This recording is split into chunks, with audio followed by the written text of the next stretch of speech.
Hello everyone, welcome to our channel math X Y Z. आज हम राजस्थान के geography का फर्स्ट चैप्टर शुरू करने जा रहे हैं। अभी तक हमने उसकी सिर्फ इंट्रोडक्शन पढ़ी थी। आज हम ज्योग्राफी का फर्स्ट चैप्टर शुरू करेंगे और जिसका नाम है राजस्थान के भौतिक स्वरूप। राजस्थान का भौतिक स्वरूप आज हम पढ़ने जा रहे हैं। तो आइए हम शुरू करते हैं। राजस्थान का भौतिक स्वरूप, यही इस चैप्टर का क्या रहेगा, टॉपिक रहेगा, राजस्थान का भौतिक स्वरूप।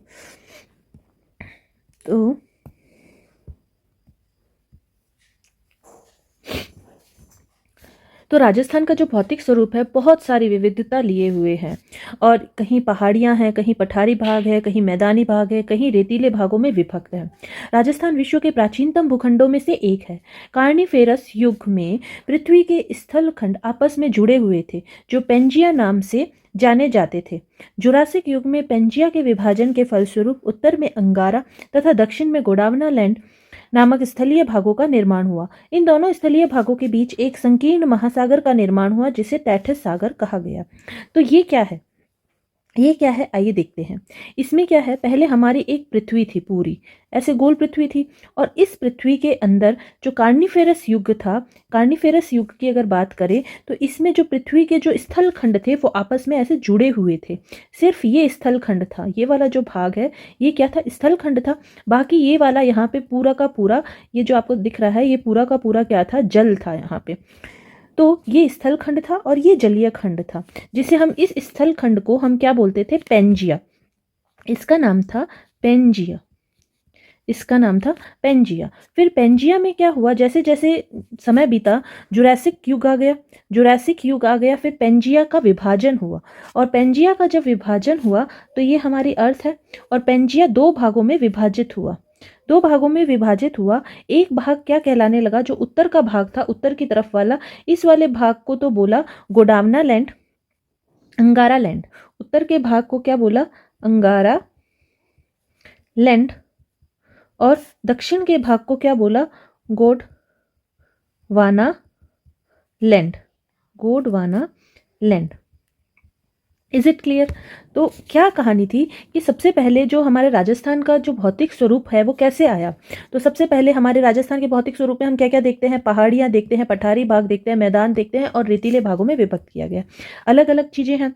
तो कार्निफेरस युग में क्या हुआ था, पृथ्वी के जो स्थल खंड था, जो मतलब जमीन थी, वो क्या थी, सिर्फ एक ही पूरा जो था वो उसको क्या बोलते थे, पेंजिया बोलते थे। जैसे जैसे टाइम बीता, कौन सा युग आया, जुरासिक युग आया, उसमें क्या हुआ, इस पेंजिया का विभाजन हुआ।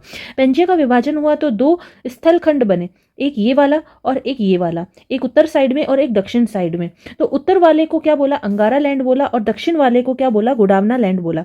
और इसके बीच में ये जो जलीय भूभाग है, ये बीच का जो जलीय भूभाग है, इसको क्या बोला, इन दोनों लैंड्स के बीच में जो ये जलीय भूभाग है, इसको बोला ये तैथिस सागर। ये जो हम तैथिस सागर देख रहे हैं, ये बीच का जो जलीय भूभाग है, इसी को बोल दिया तैथिस सागर। तो इस तरह से तैथिस सागर जो है, जो बीच के दोनों लैंड्स के बीच का जो हिस्सा था वो क्या कहलाया, तैथिस सागर कहलाया। राजस्थान का अधिकांश पश्चिमी और पूर्वी प्रदेश तैथिस महासागर का ही अवशेष है। पश्चिमी यानी जो रेतीला भाग है राजस्थान का, जैसलमेर साइड वाला जो भाग है वो पश्चिमी राजस्थान, और पूर्वी प्रदेश जो है, पूर्वी प्रदेश इसका हिस्सा है, तैथिस सागर का हिस्सा है, तैथिस सागर का अवशेष है। और वह राजस्थान के अरावली प्रदेश और दक्षिणी पूर्वी जो पठारी प्रदेश है, गोंडवाना भूभाग, गोंडवाना लैंड या गोंडवाना भूखंड का अवशेष है। तो आपको पता चल गया तैथिस महासागर का जो जो दो बीच के अंदर लैंड बनी थी, जैसे ये अर्थ थी, एक तरफ बनी थी अंगारा लैंड, एक तरफ बनी थी गोंडवाना लैंड। तो अंगारा लैंड का राजस्थान में कोई भी कंट्रीब्यूशन नहीं है। इस तैथिस सागर से हमारा राजस्थान का पश्चिमी और पूर्वी प्रदेश बना, और इस गोंडवाना लैंड से हमारे अरावली पर्वत श्रृंखला और दक्षिणी पूर्वी पठारी भाग का निर्माण हुआ। ठीक है। राजस्थान का उत्तरी पश्चिमी मरु प्रदेश जो तैथिस सागर का अवशेष था, उसको कालांतर में सरस्वती व अन्य नदियों द्वारा लाई गई मिट्टी की तलछट द्वारा पाट दिया गया। मतलब जो नदियाँ थी उत्तरी राजस्थान में, हनुमानगढ़, गंगानगर, इस साइड जो पहले पुराने टाइम में, कालांतर में क्या, कौन सी नदी आती थी, सरस्वती नदी आती थी, और अन्य नदियों द्वारा जो मिट्टी बहा के लेके आई थी वो उस तैथिस सागर को क्या कर दिया, पाट दिया, उसमें भर दिया। और राजस्थान के पूर्वी मैदान गंगा यमुना नदी द्वारा लाई गई मिट्टियों से बना तो इस प्रकार, और जो पूर्वी मैदान है, जैसे राजस्थान को अगर हम ड्रॉ करें इस तरह से विषम कोणीय चतुर्भुज के आकार में, तो ये वाला जो भाग है ये तैथिस सागर का हिस्सा है, और ये जो पूर्वी मैदान है ये भी तैथिस सागर का हिस्सा है। तो यहाँ पे तो क्या है, पूरा रेतीला भूखंड है, और ये जो पूर्वी भाग है इसके अंदर ये जो तैथिस सागर का हिस्सा है, जो सरस्वती नदियों द्वारा लाई गई मिट्टी या तलछट थी उससे पाट दिया गया था। और जो ये पूर्वी मैदान है, पूर्वी मैदान, ये तो सरस्वती नदियों द्वारा लाई गई मिट्टी से क्या कर दिया गया था, पाट दिया गया था। और जो पूर्वी मैदान है ये वाला भाग है, कौन सा, ये वाला भाग है, ये गंगा और यमुना नदी के द्वारा लाई गई मिट्टियों से बना है। राजस्थान में दो प्रकार के प्रदेश, पूर्वी मैदान और पश्चिमी मरुस्थल का निर्माण नदियों द्वारा निक्षेपित मृदा से हुआ है। तो पश्चिमी मैदान का निर्माण तो सरस्वती नदी की जो मिट्टी लाई गई थी उनके साथ, उसके कारण हुआ है, और पूर्वी मैदान का निर्माण गंगा और यमुना से लाई गई मिट्टी के, यमुना से लाई गई मिट्टी के कारण हुआ है। आई होप आपको ये सब क्लियर हो गया होगा। तो नेक्स्ट हम बात करते हैं, निर्माण हुआ है, और राजस्थान में जो तैथिस सागर के कुछ अवशेष आज भी देखने को मिलते हैं, जो कि सांभर झील, पंचपद्रा झील, डीडवाना झील के रूप में विद्यमान है। क्योंकि हमारे पश्चिमी राजस्थान में मोस्ट ऑफ खारे पानी की झीलें जो है प्रेजेंट है, जैसे पंचपद्रा, डीडवाना, नागौर में, पंचपद्रा बाड़मेर में, और जो ये नागौर में जो दो चार झील प्रेजेंट है, ये सब तैथिस सागर के अवशेष माने जाते हैं। और जब हम बात करते हैं जैसलमेर की, जैसलमेर के जो मरु उद्यान है वहाँ पर भी हमें मछलियों के कुछ अवशेष मछलियों के कुछ अवशेष मिले हैं, हड्डियाँ वगैरह मिली हैं, मछलियों के कांटे वगैरह मिले हैं। तो उससे हम अनुमान लगाते हैं कि यहाँ पे पहले जो है समुद्र या सागर रहा होगा। तो आगे बात करते हैं, ये हमने क्या है, पैथालासा। पहले इस पूरे भूखंड को क्या बोलते थे, पैथालासा बोलते थे। आप इस डायग्राम को समझ चुके हैं। एक भाग अंगारा लैंड, दूसरा गोडावना लैंड, और बीच में कौन सा था, तैथिस सागर।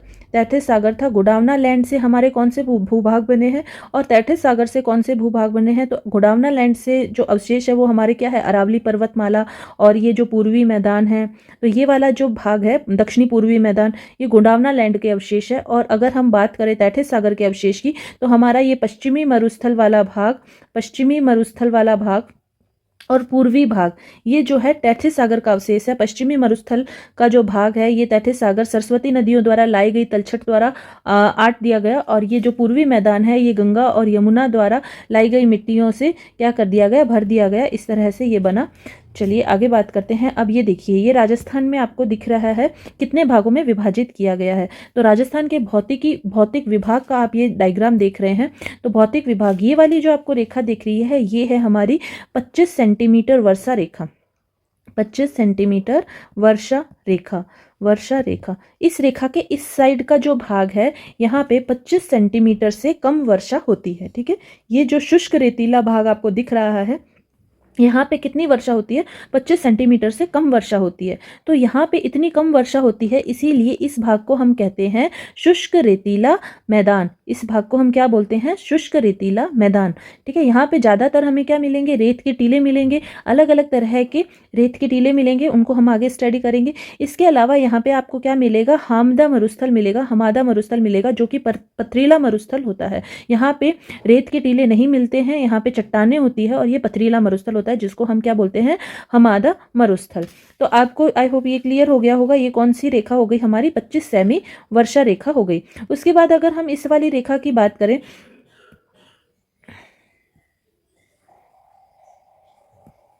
उसके बाद अगर हम इस रेखा की बात करें तो ये हमारी हो जाती है 50 सेमी वर्षा रेखा। 50 सेंटीमीटर वर्षा रेखा। तो ये जो 50 सेंटीमीटर हमारी वर्षा रेखा है,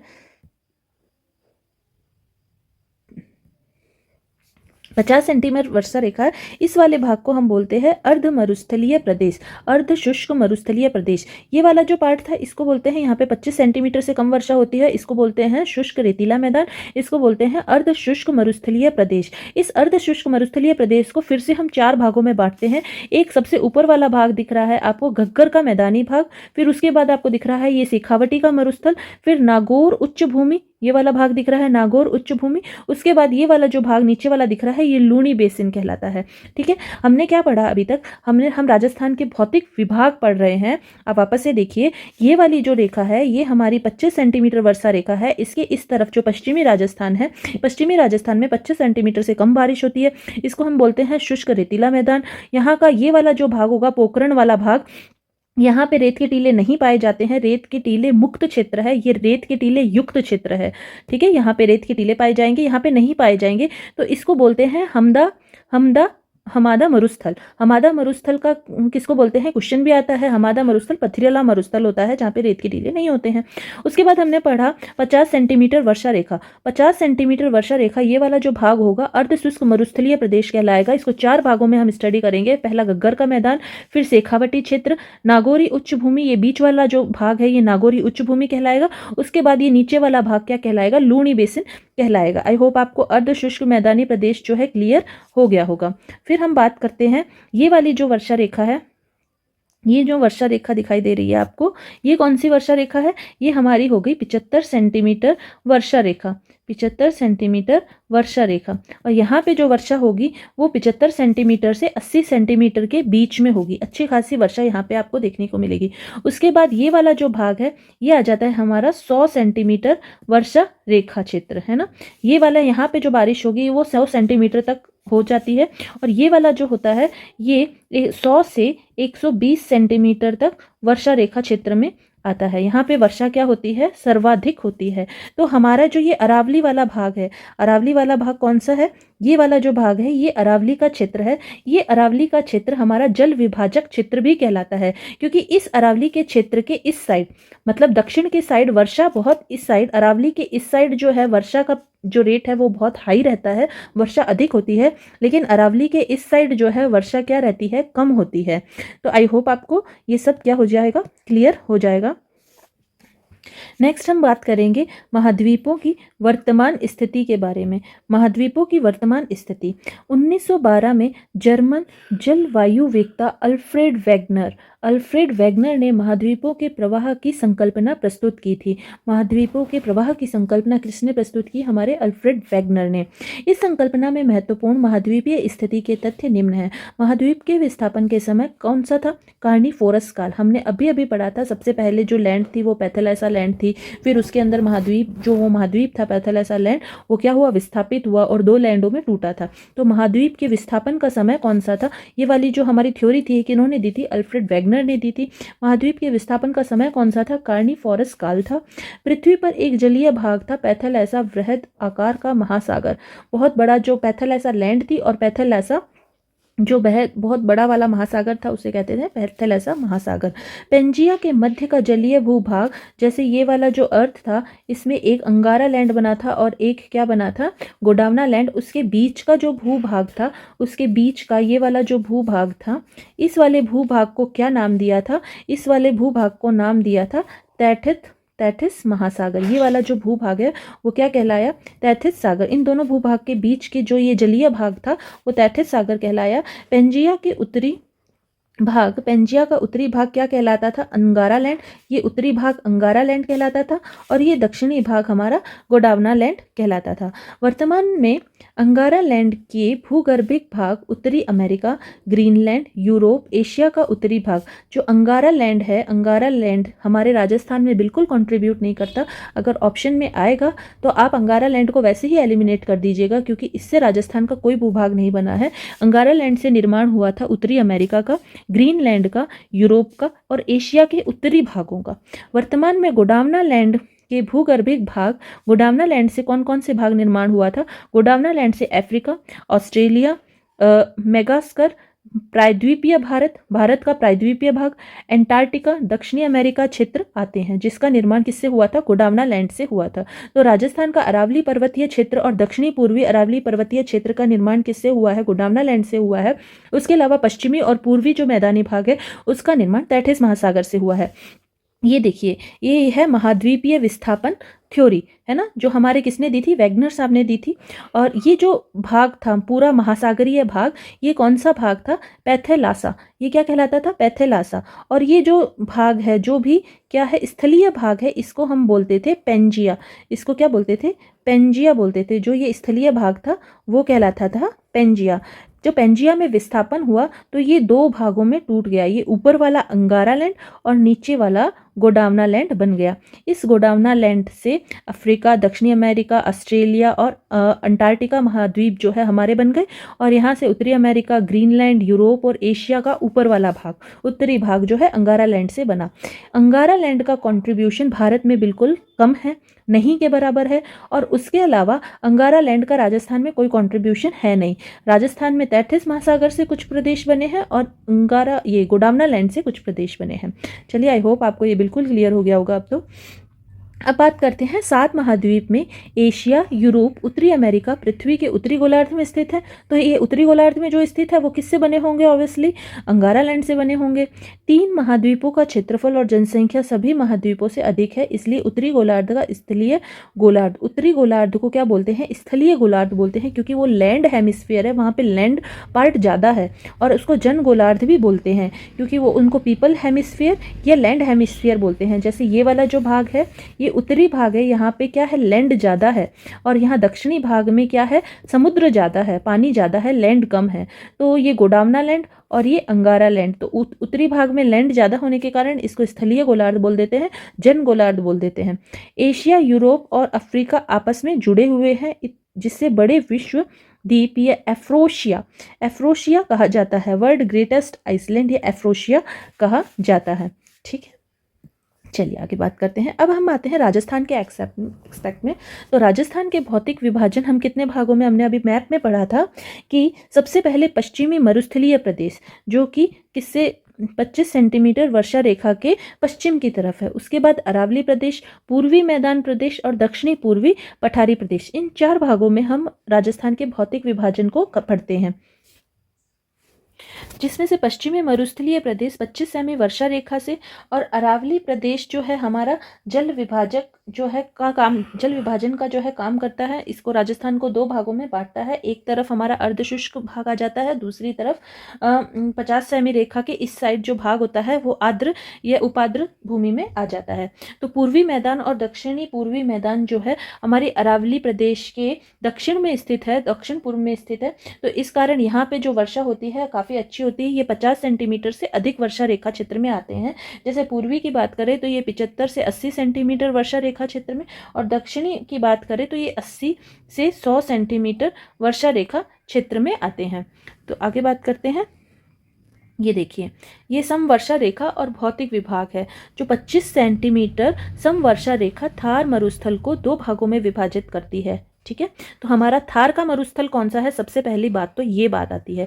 तो ये वाली जो रेखा दिख रही है आपको, ये वाली जिसको मैं रेड से ड्रॉ कर रही हूँ, ये है हमारी 50 सेंटीमीटर वर्षा रेखा। ये वाली जो है हमारी 50 सेंटीमीटर वर्षा रेखा है, जो राजस्थान को 2 भागों में बांट रही है। और इसके 50 सेंटीमीटर वर्षा रेखा के इस साइड वाला जो ये प्रदेश है, ये पूरा जो राजस्थान आपको ये जो दिख रहा है, ये प्रदेश जो है हमारा कौन सा प्रदेश है? मरुस्थलीय प्रदेश आता है। मरुस्थलीय प्रदेश में हमने पढ़ा था कि 12 जिले आते हैं, और ये पूरा प्रदेश किस में आएगा? मरुस्थलीय प्रदेश में आएगा। ठीक है, अब इस मरुस्थलीय प्रदेश को 2 भागों में बांट रही है। कौन बांट रही है? 25 सेंटीमीटर वर्षा रेखा।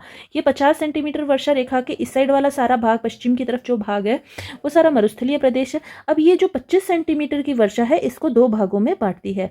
25 सेंटीमीटर वर्षा रेखा शुष्क प्रदेश, ये शुष्क प्रदेश, यहाँ जो वर्षा होगी ये 25 सेंटीमीटर से क्या होती है? कम होती है। ठीक है, वर्षा 25 सेंटीमीटर से कम होती है। तो यहाँ पे वर्षा बहुत कम होती है, इसलिए ये पूरा प्रदेश शुष्क प्रदेश है। इसका ये वाला भाग जो है, ये बाकी सारे भाग में बालू स्पूत पाए जाएंगे, इस वाले भाग में बालू स्पूत नहीं पाए जाएंगे। इसको बोलते हैं हमादा मरुस्थल, हमादा मरुस्थल। ठीक है, हमादा मरुस्थल। उसके बाद नेक्स्ट बात आता है अर्धशुष्क प्रदेश। अर्धशुष्क प्रदेश को वापस से जब हम स्टडी करते हैं तो इसको अलग अलग भागों में बांट के स्टडी करते हैं। ये कौन से हो गए? ये इधर वाला भाग हो गया घग्गर का मैदानी भाग, ये शेखावटी बेसिन, ये है नागौरी उच्च भूमि, और ये लूणी बेसिन, लूणी नदी का जो बेसिन होगा वो लूणी बेसिन। इन 4 भागों में बांट के इनको हम स्टडी करते हैं। नेक्स्ट बात करते हैं पूर्वी मैदान। 50 सेंटीमीटर वर्षा से 75 सेंटीमीटर वर्षा रेखा के बीच का जो भाग होगा ये हमारा पूर्वी मैदान कहलाता है। ठीक है, यहाँ पे जो वर्षा होगी 50 से 75 सेंटीमीटर के बीच होगी। उसके बाद बात करते हैं ये वाला पार्ट, ये 75 सेंटीमीटर से नीचे वाला ये वाला जो भाग होगा ये हमारा हाड़ौती का पठार, और ये 80 से 100 के बीच तक यहाँ पे 100 सेंटीमीटर के बीच यहाँ पे वर्षा होगी, 80 से 100 के बीच।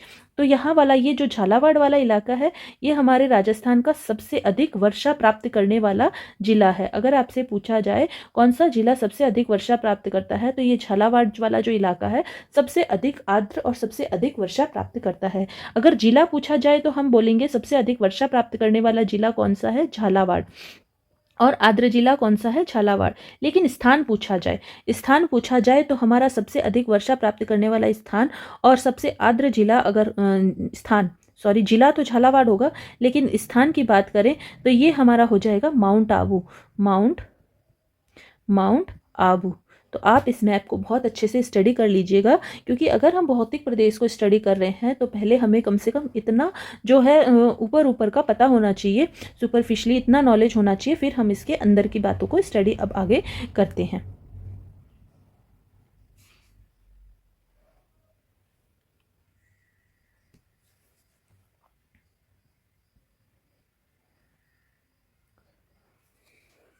चलिए आगे देखते हैं। राजस्थान का अधिकांश भाग 370 मीटर ऊंचाई से कम है।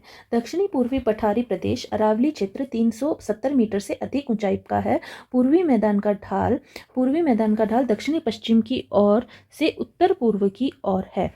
दक्षिणी पश्चिम से उत्तर पूर्व की ओर है। इस प्रकार थार के मरुस्थल का ढाल पूर्व से पश्चिम की ओर है। तो हमारे राजस्थान का जो ढाल है पूर्व से पश्चिम की ओर है। इधर की साइड की, इस साइड की जो भी नदियां हैं वो सब अपना जल कहाँ डालती है, अरब सागर में डालती है। ठीक है, तो हम आगे देखते हैं। चंबल बेसिन का ढाल दक्षिणी पश्चिम से उत्तर पूर्व की ओर है।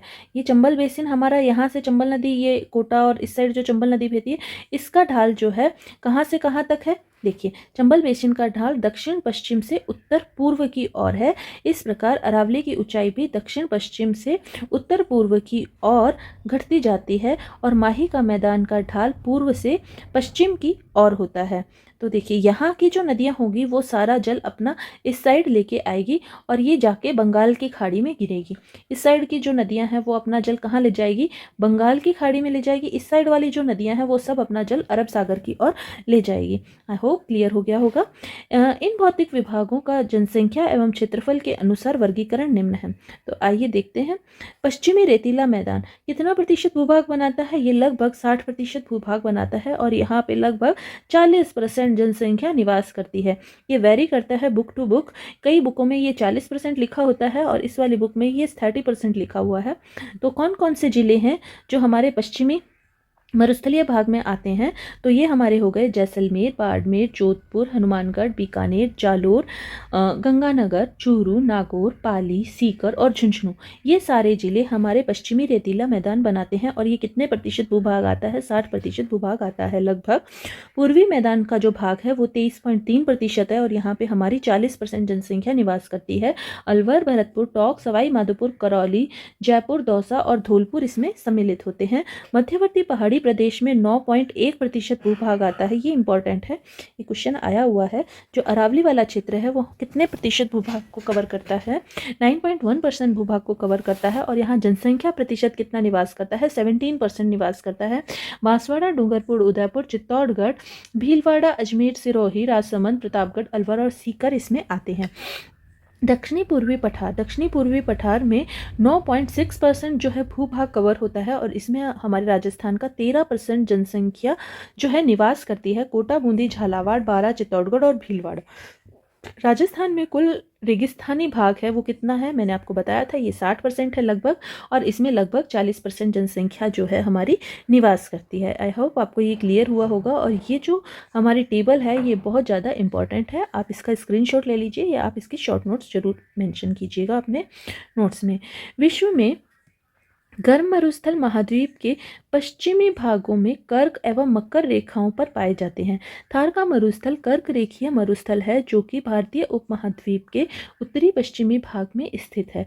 इस मरुस्थल के उत्तर में पंजाब का मैदान और पश्चिम में सिंध का मैदान और दक्षिण में कच्छ का रण, पूर्व में अरावली सहारा पर्वत श्रृंखलाएं स्थित है। यह मरुस्थल great palaeo arctic and Africa Sahara मरुस्थल का ही पूर्वी भाग है जो कि अफ्रीका से भारत तक विस्तृत है। पाकिस्तान इसे चौलिस्तान कहा जाता है। पाकिस्तान में इस मरुस्थल को चौलिस्तान कहा जाता है। इसे भारत में महान भारतीय मरुस्थल ग्रेट इंडियन डेजर्ट कहा जाता है। भारतीय कृषि विभाग ने राजस्थान के 12 जिलों को मरुस्थलीय जिलों के रूप में रखा है। जिले जो कौन से हैं ये 12 जिले? जैसलमेर, बाड़मेर, जोधपुर, बीकानेर, गंगानगर, हनुमानगढ़, नागौर, जालोर, चूरू, सीकर, झुंझुनू तथा पाली। ये 12 जिले जो हैं हमारे मरुस्थलीय जिले हैं। मोटे मोटे तौर पे अगर आप मैप पढ़ना सीख जाएंगे तो इन जिलों को इजीली याद रख सकते हैं। तो हमारे विश्व के प्रमुख मरुस्थल कौन कौन से हैं? अगर आप राजस्थान का कोई एग्ज़ाम दे रहे हैं तो ये इतना इम्पोर्टेंट नहीं है, लेकिन अगर आप कोई फर्स्ट ग्रेड सेकंड ग्रेड की तैयारी कर रहे हैं तो उसके लिए आप ये जरूर से पढ़ के जाइए। तो विश्व में जो है प्रमुख मरुस्थल कौन सा है? सहारा मरुस्थल है, जो कि उत्तरी अफ्रीका में है। गोबी मरुस्थल मंगोलिया व चीन पूर्वी एशिया में पड़ता है। कालाहारी मरुस्थल जो है बोत्सवाना में है।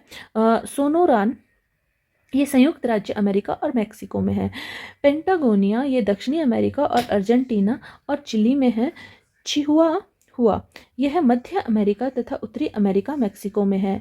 आटाकामा दक्षिणी अमेरिका और चिली और पेरू में है। दस्त कावीर यह ईरान में है। दरतलूट यह ईरान में है।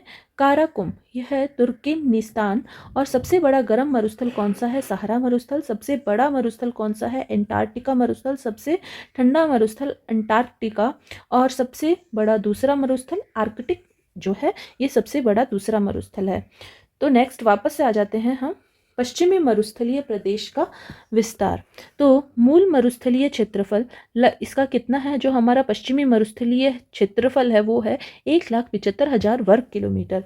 काजरी के आंकड़ों, ये काजरी एक संस्थान है जो कि जोधपुर में प्रेजेंट है, बहुत ही इंपॉर्टेंट है, कई बार क्वेश्चन आया इससे।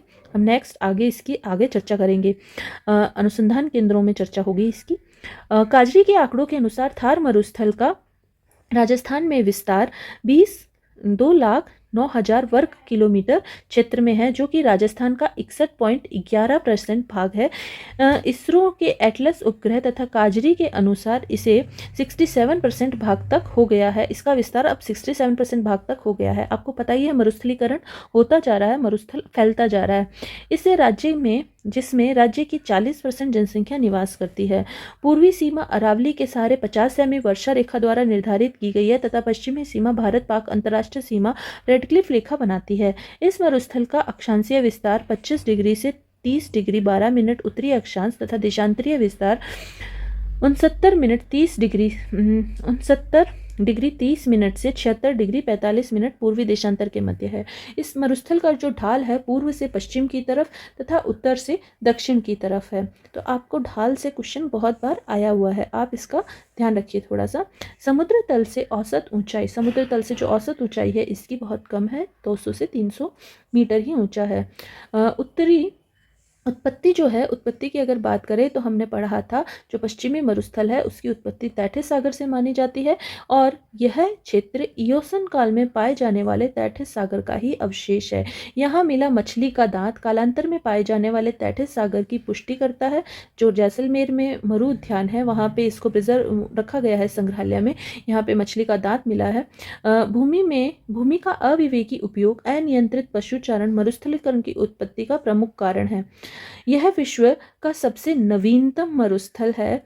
इसका वर्तमान स्वरूप प्लीस्टोशियन काल के पश्चात विकसित हुआ तथा बालुका स्फूर्त का विकास हैलोशियन काल में माना जाता है।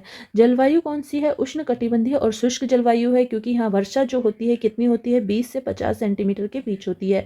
इस मरुस्थल का वर्षा का वितरण दक्षिणी पूर्वी और उत्तर पश्चिम की ओर कम होता जाता है। जैसे जैसे पश्चिम दिशा में हम जाते जाएंगे वर्षा कम होती जाएगी और मिट्टी जो है रेतीली बलुई मिट्टी इस जगह पे मिलती है।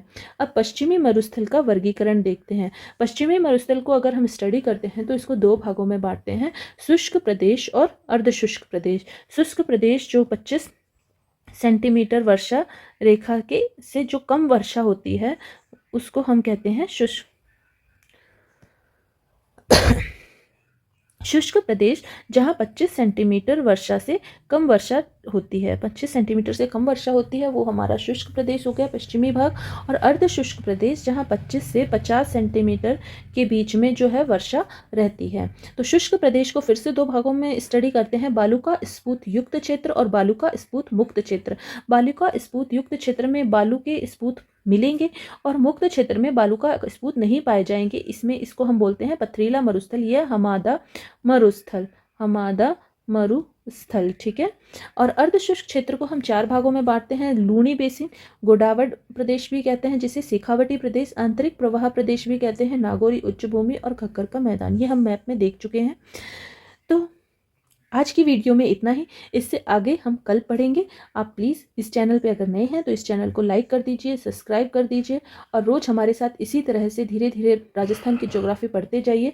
जल्द ही हमारी राजस्थान की ज्योग्राफी कंप्लीट होगी और हम फिर नए आगे इतिहास के टॉपिक पढ़ेंगे। तो okay, keep studying, bye, thank you so much.